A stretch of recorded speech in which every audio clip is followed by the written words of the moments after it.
Good morning class second year. आज आप लोग का मैं लास्ट चैप्टर शॉर्ट स्टोरीज़ का द लास्ट चाइल्ड लेके यहाँ पे आया आप लोग के लिए, जो कि मुल्क राज आनंद के द्वारा लिखा गया है। जो चैप्टर आपका है द लास्ट चाइल्ड मतलब कि एक खोया हुआ बच्चा, और ये पूरा जो चैप्टर आपका है ये इसी पे डिपेंड करता है कि किस तरह से एक बच्चा अपनी माँ बाप से बिछड़ जाता है और अचानक से उसकी जो मनोस्थिति रहती है, जो इच्छाएं रहती हैं जिनको अपने माँ बाप से कुछ देर पहले जिद करता है पूरी करने की, अचानक से उन सभी चीज़ों से उसका भ्रम जो है वो टूट जाता है और वो बच्चा सिर्फ़ और सिर्फ अपने पेरेंट्स के लिए कितना परेशान है। हम लोग अपने चैप्टर को स्टार्ट करते हैं। It was the festival of spring, flowers and songs. बसंत का त्यौहार, सर्दियों में लिपटी तंग गलियों में रास्ते खुशी से लिपटी भीड़ बाहर आ रही थी।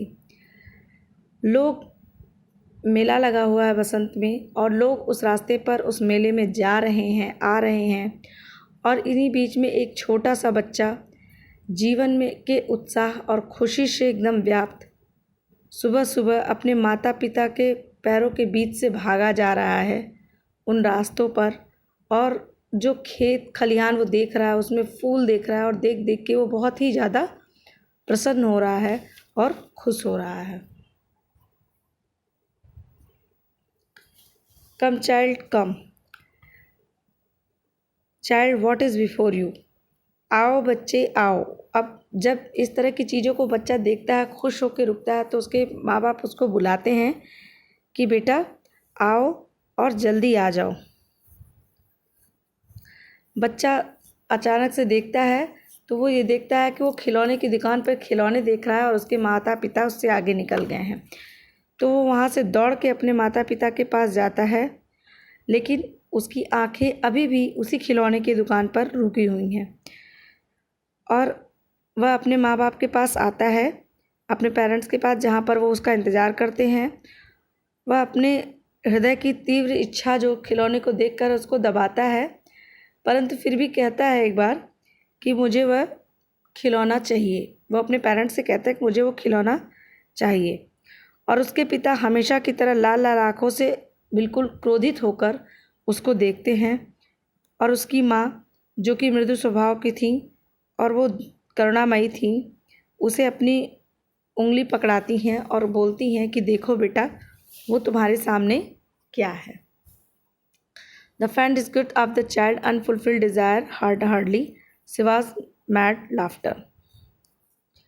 बच्चे की निराशा जो उसकी इच्छा पूरी न होने से हुई थी, अभी वह जोरदार और असरदार सुक्कन में तब्दील भी नहीं हुई थी। उसने अभी माँ बोला ही था कि उसकी उत्सुक आँखों के सामने जो दिखाई दिया, तो वो देखा कि वह धूल भरी सड़क जिस पर वो चल रहा था उसे वो छोड़ चुका है और वो लोग घूमकर एक खेत की पगडंडी पर आ गए हैं।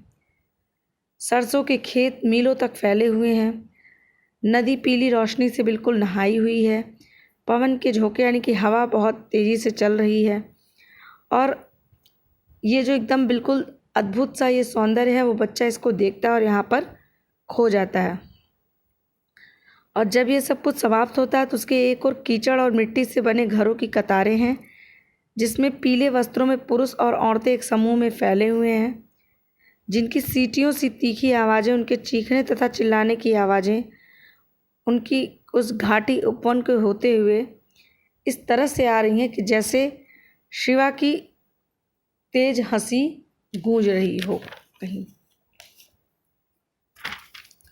The child looked up to his father of more distant fields. बच्चे ने ऊपर अपने माता पिता की ओर देखा और खुशी और आश्चर्य से बिल्कुल समझ गया, और इस खुशी जो उस समय उसके चेहरे पर झलक रही थी, वो उसने उस पगडंडी पर छोड़ दिया और वो उस खेत के बीच में गया और एक छोटे बछड़े की तरह गाय के बिल्कुल उछल कूद मचाना शुरू कर दिया, और फूलों की खुशबू को बहुत दूर से ही वो अपने अंदर महसूस करने लगा। A group of dragonflies were bustling about on their gaudy purple wings. Come child, come friend, he ran towards them. एक अकेली काली तितली फूलों पर इधर उधर मंडरा रही थी। इसी के साथ ही ड्रैगन फ्लाइज यानी कि जो कीट पतंगे, जो इंसेक्ट्स होते हैं, वो अपने दल के साथ यानी बैगनी रंग के उनके जो पंख थे उनके साथ वो उड़ रहे थे। बच्चा टकटकी लगाए एक टक उस तितली को देखता है तो कभी वह उनको पकड़ने की कोशिश करता है, और इसी तरह जब वो पकड़ने के लिए जाता है तितली अपने पंख फड़फड़ाते हुए वहाँ से उड़ जाती है।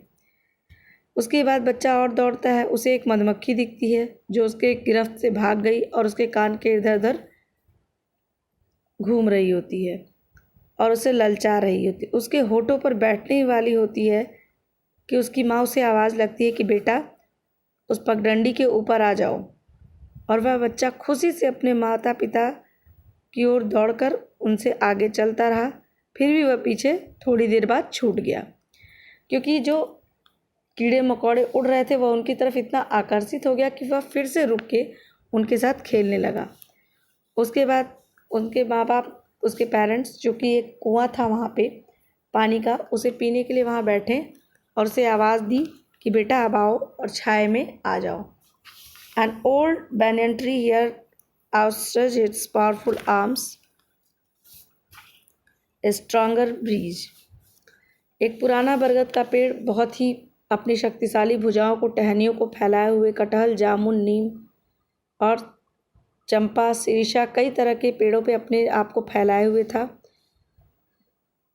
और वह अपनी उन कतारों से के कोसिया और लाल गुलमोहर की कतारों को अपनी छाया में ठीक उसी प्रकार से ढक रखा था जैसे कि एक दादी अपनी ओढ़नी से अपने बच्चों को ढके रखती है। किंतु वह फूल सूर्य की किरणों के लिए प्रदर्शित हो रहे थे, और वो जो रखवाला पेड़ था उसने उन फूलों को आधा ढका था और आधा नहीं। उनकी जो खुशबू थी उस छोटे छोटे गुच्छ के रूप में हवा के साथ आ रही थी और उन्हें उड़ा रही थी। A shower of young flowers fell upon the child as he entered the mustard fields. जैसे ही बच्चा उस बागीचे में घुसा, ताजे फूलों की उस पर बरसात हुई।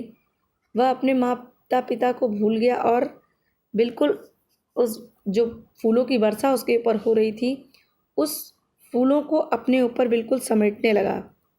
लेकिन अचानक ही उसने कबूतरों की आवाज़ सुनी और वह अपने माता पिता की तरफ बिल्कुल कबूतर कबूतर चिल्लाते हुए भागता गया, और जो वर्षा में उसने अपने हाथों में जो फूल इकट्ठे किए थे उन फूलों को भी वो इस बीच में बिल्कुल भूल गया।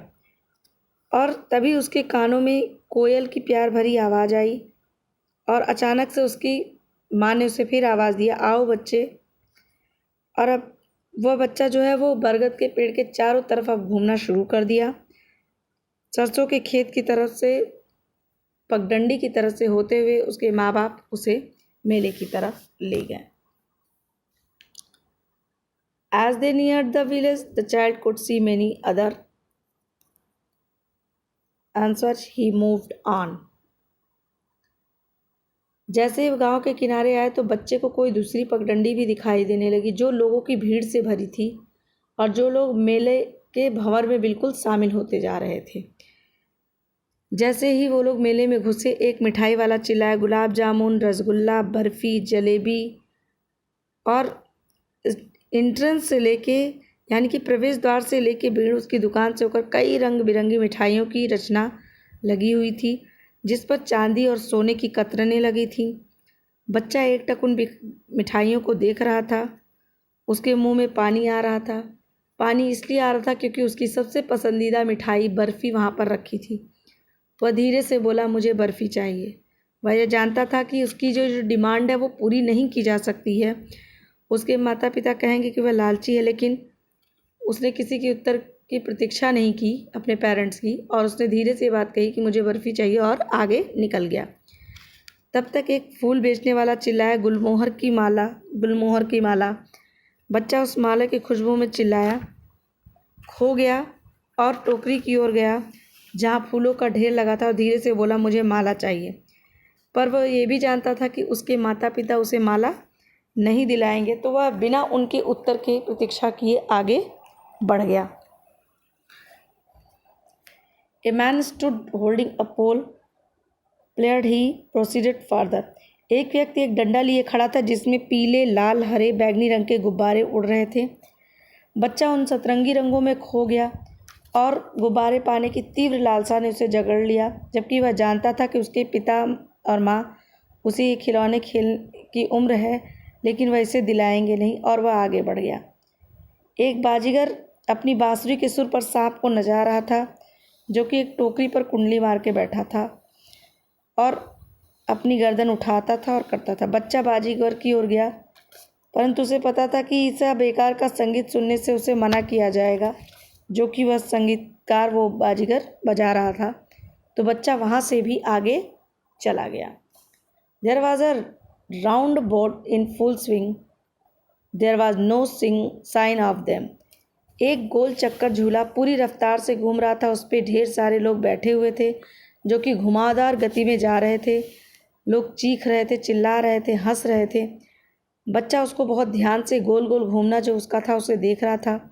उसके चेहरे पर मुस्कान आ गई, उसकी आंखों में चमक आ गई, और वह तब तक आश्चर्य से उस झूले को देखता रहा जब तक कि उसे यह नहीं लगा कि अब वह खुद भी घूमने लगा है। चक्का पहली बार में बहुत तेज़ी से जाता था, धीरे धीरे उसकी गति कम होने लगती थी। बच्चा अपने आप में मगन था और वो अपनी हमेशा की तरह इस लालसा को दबा नहीं पाया, और उसने इस बार बहुत दृढ़ शक्ति से प्रार्थना की अपने माँ बाप से कि मुझे उस गोल चक्कर पर जाना है, मैं आपसे प्रार्थना करता हूँ। यानी उसने अपने मम्मी पापा से कहा कि माता पिता मुझे उस गोल चक्कर पे जाना है, कृपया मुझे वहाँ भेज दीजिए। जब उसे कोई उत्तर नहीं मिला, वह अपने माता पिता को देखने के लिए मुड़ा, लेकिन वह जब सामने देखता है उसके बाद वह दूसरी तरफ मुड़ा तो उसे अपने आगे पीछे दाएं बाएं कहीं भी उसे अपने माता पिता नज़र नहीं आते हैं। A full deep cry rose within his dry, laughing and talking. उसके गले से एक चीख भरी आवाज़ निकली और अपने शरीर को वह झटकते हुए वहाँ से भागा और चिल्लाया। उसकी आँख से आंसू निकल पड़े। मम्मी पापा माता पिता बिल्कुल बेचैन, डरा हुआ वह बच्चा घबराहट में कभी एक तरफ जाता, कभी उस दिशा में जाता। वह प्रत्येक दिशा में जा रहा था और बार बार उसे समझ नहीं आ रहा था कि उसे जाना कहाँ है। और वह माता पिता चिल्लाते हुए नम आँखों से बहुत तेज़ तेज़ सांस लेते हुए वह रोने लगा। उसका गला बिल्कुल भर गया, उसके कपड़े भीग गए, कपड़े उसके गंदे हो गए। वह बिल्कुल एक शारीरिक ढांचे के एक लंगर की तरह प्रतीत होने लगा। वह बहुत थका हुआ महसूस करने लगा और धीरे धीरे उसकी चीखें जो थी वो सुबकने में बदल गईं। और थोड़ी दूर में बैठे लोग हरी घास पे लोगों को वह गौर से देख रहा था, लेकिन इन सभी लोगों के बीच में भी उसे अपने माता पिता नहीं दिखाई दिए। वो जो लोग थे वो अपने आपस में हंसने और बोलने में लगे हुए थे। He ran hotly again, this time to shrine. How did you get here, child? I want my father. घबराहट में वह इधर उधर भागा, एक मंदिर की तरफ भागा जो लोगों की भीड़ से भरा था। वहाँ पर 1 इंच की जगह भी नहीं थी। वह सुबकते हुए उस मंदिर में प्रवेश करता है और कहते जाता है कि माता पिता, लेकिन लोग एक दूसरे से धक्का मुक्की कर रहे थे। भारी भरकम व्यक्ति अपने मजबूत कंधों तथा भयानक आंखों से लोगों को घूर घूर कर हटा रहे थे। बच्चा उनके पैरों के बीच से निकलते कुचलते अपने आप को बचाते हुए बार बार एक ही शब्द दोहरा था, माता पिता, मेरे माता पिता कहाँ हैं।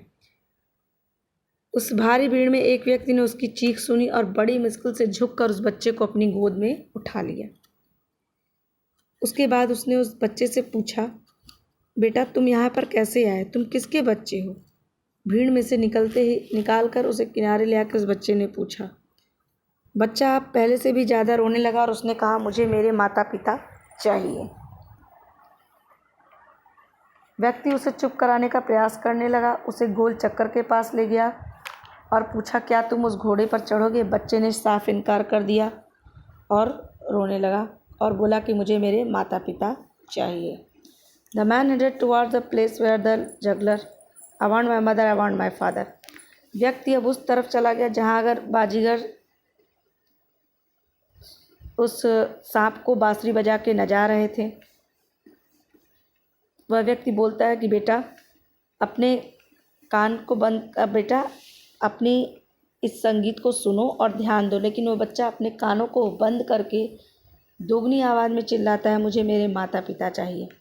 व्यक्ति उसे रंग बिरंगे गुब्बारे दिखाता है, उसका ध्यान भटकाता है, लेकिन बच्चा फिर उतनी ही तेज़ी से चिल्लाता हुए उन गुब्बारों की तरफ से अपना मुंह मोड़ लेता है और कहता है, मुझे सिर्फ मेरे माता पिता चाहिए।